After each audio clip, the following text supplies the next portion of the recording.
हनुमान जी बड़े आश्चर्य में थे। अब तक श्री राम ने उनकी किसी भी बात को कभी भी ना नहीं कहा था, किंतु उस दिन ना जाने क्यों वह बार बार हनुमान जी के प्रस्ताव को ठुकरा रहे थे। बात छोटी सी थी। श्री राम जी कभी कभी सशरीर स्वर्ग भ्रमण को जाते थे। उस दिन हनुमान जी का भी मन मचल गया कि चलकर देखना चाहिए कैसा होता है स्वर्ग। सुना है वहाँ कल्प वृक्ष है, कामधेनु है और पता नहीं क्या क्या है। बात मन में आ गई तो भगवान के सामने प्रस्ताव कर बैठे। उनसे क्या छुपना, क्या छुपाना। और जब श्री राम सदा उनकी बातें, सभी बातें मानते हैं तो इसके लिए ना थोड़े ही न कहेंगे। किंतु इस बार बात जमी नहीं। हिम्मत हार जाए तो हनुमान कैसे। उन्होंने फिर साहस बटोरा और बोले, मुझे भी साथ ले चलिए ना एक बार, क्या दिक्कत है इसमें। श्री राम ने कहा, हनुमान दिक्कतें बहुत हैं। तुम मेरे साथ जहाँ भी चाहो जा सकते हो, जहाँ चाहो आ सकते हो, जाते भी हो, पर साकेत धाम नहीं जा सकते। वहाँ मेरे साथ कोई नहीं जा सकता। हनुमान जी ने पूछा, तो यह क्यों जा रही हैं। राम ने कहा, यह कौन। माता जी सीता अम्बा। हनुमान जी ने अपना ब्रह्मास्त्र छोड़ा। देखें अब इसका क्या उत्तर देते हैं रघुनाथ। इस तरह की कोई काट ही नहीं होगी उनके पास। श्री राम थोड़ी देर के लिए हस्तप्रभ हो गए। श्री राम थोड़ी देर के लिए हतप्रभ हो गए। हनुमान जी ने बड़ा सा प्रश्न खड़ा कर दिया था, किंतु कुछ ही देर के बाद बोले, यह नहीं देख रहे हो क्या। हनुमान जी कुछ नहीं समझते हुए पूछ बैठे। श्री राम बोले, अपनी माता जी के माथे पर यह सिंदूरी रेखा, इसी के बल पर तो ये मेरे साथ कहीं भी कभी भी जा सकती हैं। यह सुनकर हनुमान जी सोचने लगे, तो इतना करम आती है चुटकी भर सिंदूर, जो सीता माँ को सदा श्री राम के समीप बनाए रखता है, वह उनके साथ कहीं भी जा सकती हैं। वह यह सोच ही रहे थे, तभी उनके दिमाग में बिजली सी कौंधी। वह तत्काल बाजार की ओर लपके एक दुकान में घुस गए। सिंदूर के एक बोरे से चुटकी भर सिंदूर निकाला और लगे अपने सर पर मलने, पर सिंदूर तो वहाँ टिकना ही नहीं था, सो नहीं टिका।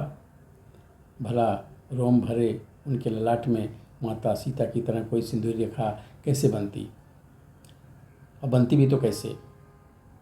एक क्षण को हनुमान जी निराश हुए। बनी बनाई बात बिगड़ रही थी। सिंदूर धारण नहीं कर सके तो स्वर्ग कैसे जाएंगे। यह बात तत्काल उनके दिमाग में आई कि नहीं चढ़ता चुटकी भर सिंदूर उनके सिर पर तो न चढ़े, पूरा शरीर ही लाल कर लेंगे। उन्होंने आओ देखा न ताओ पूरे बोरे को शरीर पर उड़ेल लिया और प्रसन्नता से भरकर सड़क पर दौड़ चले। पूरा शरीर सिंदूर से भरा हुआ था। अब कैसे रोक पाएंगे श्री राम उन्हें साथ ले जाने से। पर कुछ देर के बाद हनुमान जी के होश उड़ गए। सिर से पांव तक का सारा सिंदूर झड़ चुका था।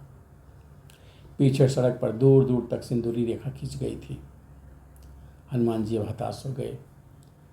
लगता है सिंदूर उन्हें छलता ही रहेगा, स्वर्ग जाने की बात मन ही मन में रह जाएगी क्या। हनुमान जी ने सोचा, अब कुछ विशेष ही करना पड़ेगा। आखिर उन्हें एक उपाय सूझा। यह अचूक था।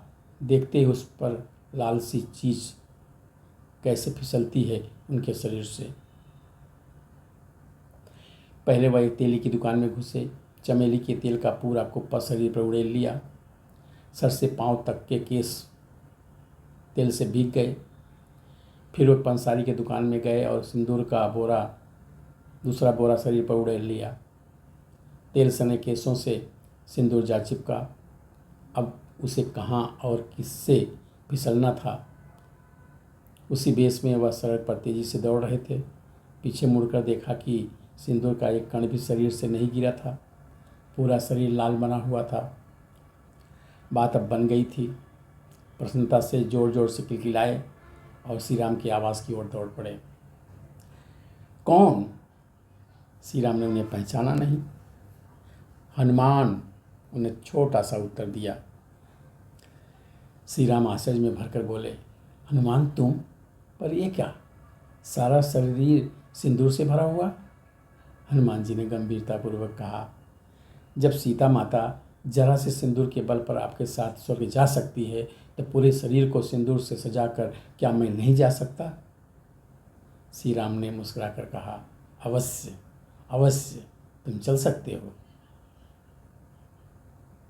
जय हो भक्त वत्सल भगवान की। तब से हनुमान जी को ये आशीर्वाद मिला कि जो भक्त तुम्हें लाल सिंदूर और चमेली के तेल का चोला पहनाएंगे उनके सारे कष्ट तुम दूर कर दोगे। धन्य हो प्रभु, धन्य हो।